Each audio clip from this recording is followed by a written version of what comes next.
ओम गणपत्याय नमः। ओम श्री गणेशाय नमः। ओम श्री दुर्गादेव्ये नमः। ओम श्री दुर्गाये नमः। ओम श्रीमद्देवी भागवत महापुराण परम्बः द्वितीय खंडः। तुमेव माता च पिता तुमेव बन्धुश्च सखा तुमेव विद्याद्रविणं तुमेव शर्मं देवदेव। ओम नमः चंडिकाय नमः। ओम श्री दुर्गादेव्ये नमः। ओम श्री दुर्गाये नमः। ओम श्री दुर्गादेव्ये नमः। अर्थ तृतीय अध्याय। बिंद पर्वत का आकाश तक बढ़कर सूरज के मार्ग को अवरुद्ध कर देना। सूत जी बोले, हे ऋषियों, इस प्रकार बिंदगिरी से वार्तालाप करके परम स्वतंत्र तथा स्वेच्छा पूर्वक विचरण करने वाले महामुनि देवर्षि नारद ब्रह्मलोक चले गए। मुनिवर नारद के चले जाने पर बिंद निरंतर चिंतित रहने लगा। उसे शांति नहीं मिल पाती थी। वह अपने अंतर मन में सदा यही सोचता था कि अब मैं कौन सा कार्य करूं और तथा किस प्रकार से सुमेरु गिरी को जीत लूं। इस समय मुझे न तो शांति मिल पा रही है, न तो मेरा मन ही सुस्थिर हो पा रहा है। मेरे उत्साह, सम्मान, यश तथा कुल को धिक्कार है। मेरे बल तथा पुरुषार्थ को धिक्कार है। पूर्वकालीन महात्माओं में ऐसे ही कहा है। इस प्रकार चिंतन करते हुए बिंदगिरी के मन में कर्तव्य के निर्णय में दोष उत्पन्न कर देने वाली बुद्धि का उदय हो गया। सूर्य सभी ग्रह नक्षत्रों समूहों युक्त होकर सुमेरु पर्वत की सदा परिक्रमा करते रहते हैं, जिससे वो सुमेरु गिरी के अभिमान को चूर रहता है। मैं अपने शिखरों से उस सूरज का मार्ग रोक दूंगा। तब इस प्रकार अवरुद्ध हुए सूर्य सुमेरु गिरी का परिक्रमण कैसे कर सकेंगे। इस प्रकार मेरे द्वारा सूर्य का मार्ग अवरोध कर दिए जाने से वो दिव्य सुमेरु गिरी का विमान निश्चित रूप से खंडित हो जाएगा।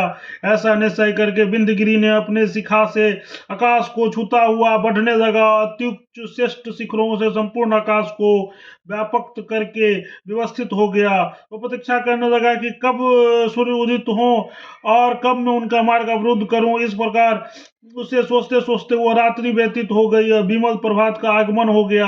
अपनी किरणों से दिशाओं को अंधकार रहित करते हुए भगवान सूर्य उदयाचल पर उदित होने के लिए प्रकट होने लगे। सूर्य की शुभ किरणों से आकाश स्वच्छ प्रकाशित होने लगा।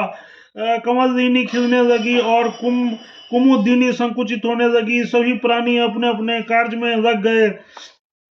इस प्रकार पूर्वाहंग, अपराहंग तथा मध्याहंग के विभाग में देवताओं के लिए हब, कब तथा भूत बलि का संवर्धन करते हुए प्रभा के स्वामी सूर्य चिरकालीन विराग्नि से संतप्त तथा वियोगिनी कमिनी सदृश प्राची तथा आग्नेय दिशाओं में आश्वासन देकर एवं पुनः अग्नि दिशा को छोड़कर बड़ी तेजी से दक्षिण दिशा कर प्रस्थान करने का प्रयास करने लगे। किंतु जब वे सूर्य आगे नहीं बढ़ सके तब उसका सारथी अरुण कहने लगा। अरुण बोला, हे सूर्य, अत्यधिक अभिमानी बिंदगिरी ने आपका मार्ग रोककर आकाश में स्थित हो गया है और वह सुमेरु गिरी से स्पर्धा करता है। आपके द्वारा सुमेरु गिरी की जाने वाली परिक्रमा प्राप्त करने की अभिलाषा रखता है। सूर्य जी बोले। अरुण का यह सूर्य सोचने लगा, आकाश का भी मार्ग अवरुद्ध हो गया। यह तो महान आश्चर्य है। प्रायः कुमार्ग पर चलने वाला पराक्रमी व्यक्ति क्या नहीं कर सकता है। देव बड़ा बलवान होता। आज मेरे घोड़ों का मार्ग रोक दिया गया है। राहु की भुजाओं में जकड़े जाने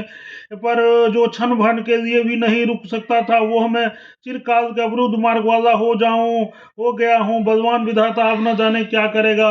इस प्रकार सूर्य का मार्ग अवरुद्ध हो जाने से समस्त लोक तथा यकेश्वर कहीं भी शरण नहीं प्राप्त कर सके और वे अपने अपने कार्य संपादित करने में अक्षम हो गए। चित्रगुप्त आदि सभी लोग जिन सूर्य की समय का ज्ञान करते थे, वे सूर्य आज बिंदगिरी के द्वारा अवरुद्ध कर दिए गए हो। देव भी कितना विपरीत हो जाता है। जब स्पर्धा के कारण बिंद ने सूर्य को रोक दिया तो स्वधाकार नष्ट हो गया। संपूर्ण जगत भी नष्ट प्राय हो गया। पश्चिम तथा दक्षिण के प्राणी रात्रि के प्रभाव में थे और निद्रा से नेत्र बंद किए हुए थे। साथ ही पूर्व तथा उत्तर की प्राणी सूर्य की प्रचंड गर्मी से दग्ध हो रहे थे। प्रजाओं में विनाश होने लगा। बहुत से प्राणी मर गए, कितने ही नष्ट हो गए, कितने ही भग्न हो गए। संपूर्ण जगत में हाहाकार मच गया। श्राद्ध तर्पण से जगत रहित हो गया। इंद्र सहित सभी देवता व्याकुल होकर आपस में कहने लगी अब हम लोग क्या करें।